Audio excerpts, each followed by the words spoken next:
The air in the abandoned wing of St. Jude's Memorial didn't just feel cold, it felt heavy, like breathing through wet wool.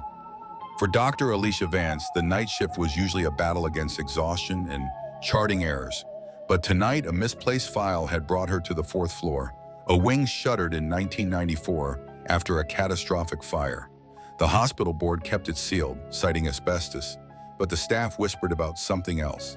They whispered about the static patient. Alicia clicked her pen nervously, the sound echoing down the dark linoleum hallway. The beam of her flashlight cut through the gloom, illuminating peeling green paint and rusted gurney frames.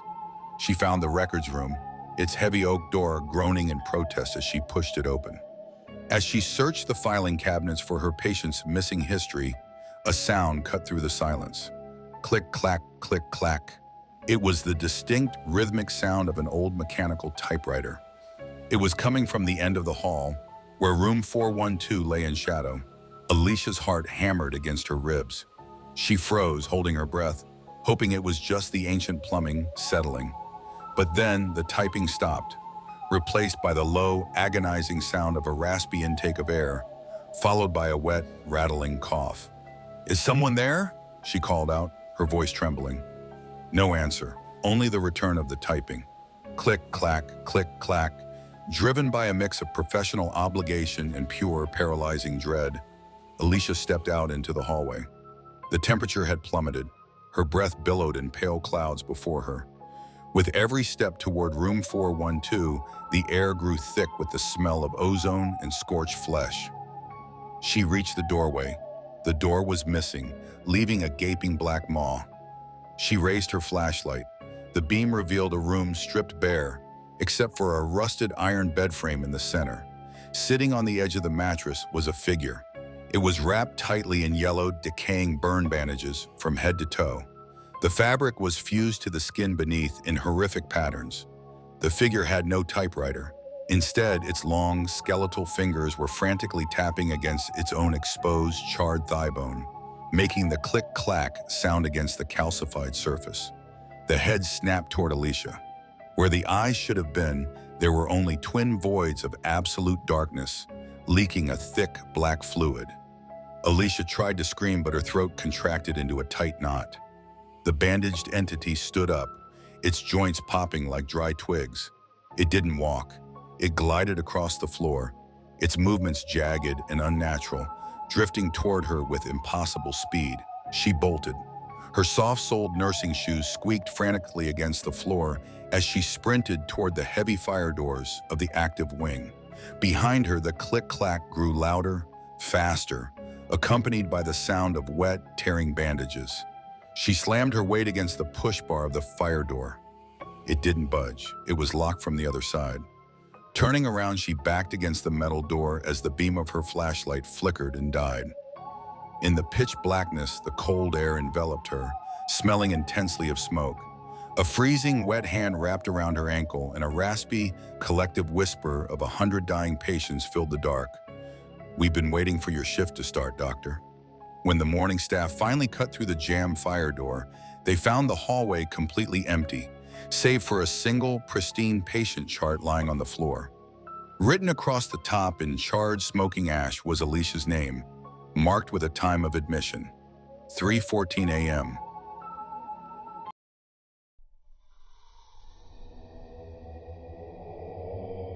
In the neon-lit, sterile environment of the intensive care unit at City General, death was a frequent visitor, but it usually had the decency to arrive quietly. Nurse Thomas Miller knew the signs: the shallow breathing, the cooling extremities, the sudden drop in blood pressure. But room 708 was different. The patients in 708 didn't just die. They surrendered to an unseen terror.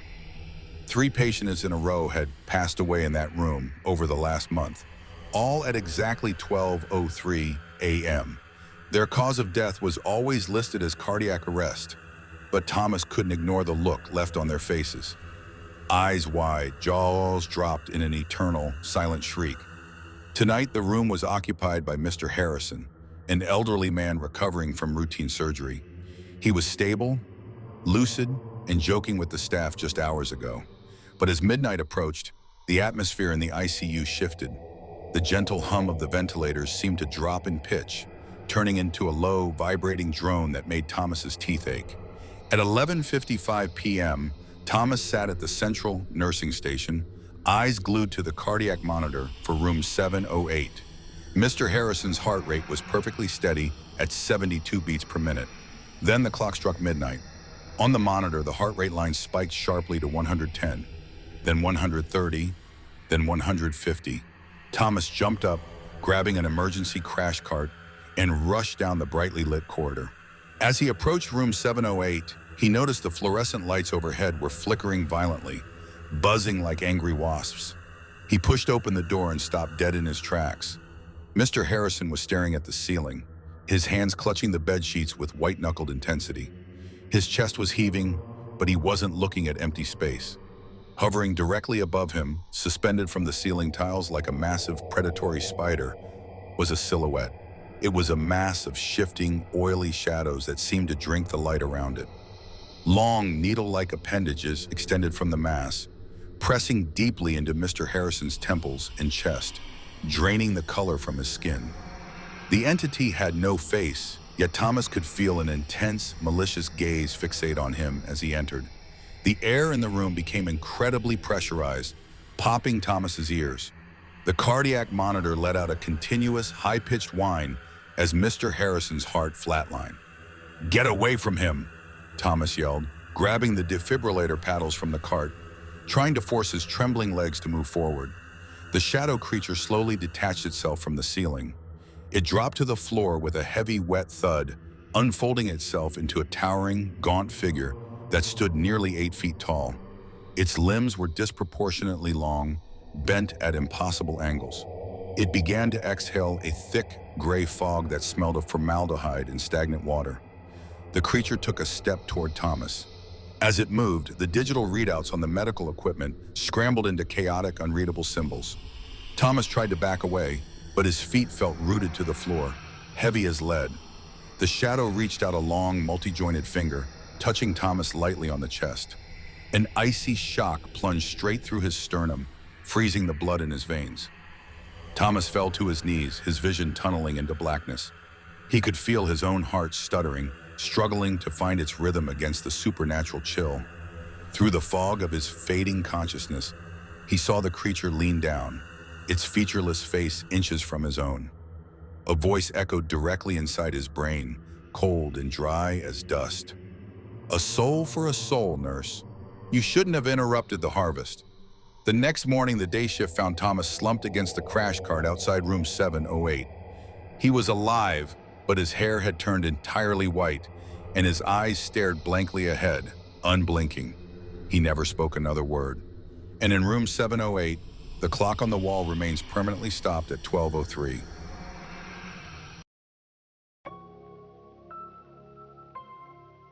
Children see things adults choose to ignore.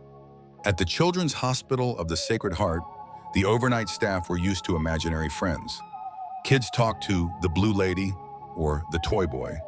But in the oncology ward, the children all talked about the same entity. They called him the tall doctor with no shoes. Nurse Clara had heard the stories from several patients. They claimed a man in a tattered white coat would walk into their rooms late at night, smelling like old dirt, and sit at the foot of their beds. He didn't carry a stethoscope or charts. He just stared at them and whispered melodies that made them feel sleepy. Clara dismissed it as a collective hallucination brought on by heavy medications, until she met 6-year-old Leo. Leo was a bright boy, but his condition was deteriorating rapidly. One evening while Clara was changing his IV fluids, Leo pointed to the dark corner of the room near the bathroom. "The tall doctor is angry tonight, Nurse Clara," Leo whispered, pulling his blanket up to his chin. "He says I'm taking too long to pack my bags." Clara looked at the corner. There was nothing there but the shadow of a coat rack. "There's no one there, sweetie. It's just the shadows playing tricks." "No," Leo insisted, his voice dropping to a terrified whimper. "He's standing right behind you now, and his feet are very dirty." A sudden prickle of goosebumps erupted along Clara's arms. A wave of intense, earthy cold washed over her back, smelling faintly of damp soil and decaying leaves. She turned around slowly, but the room was empty. Still, the feeling of being watched was suffocating. Later that night, around 2 a.m., Clara was monitoring the ward from the desk. The hallways were dark, illuminated only by the soft green glow of the floor-level nightlights. Suddenly, the call button for Leo's room began to chime frantically. Clara stood up and hurried down the hall. As she approached Leo's door, she heard a sound that made her freeze. It was a low, distorted voice singing a nursery rhyme, the words slurred and rhythmic, like a warped vinyl record playing in reverse. She pushed the door open.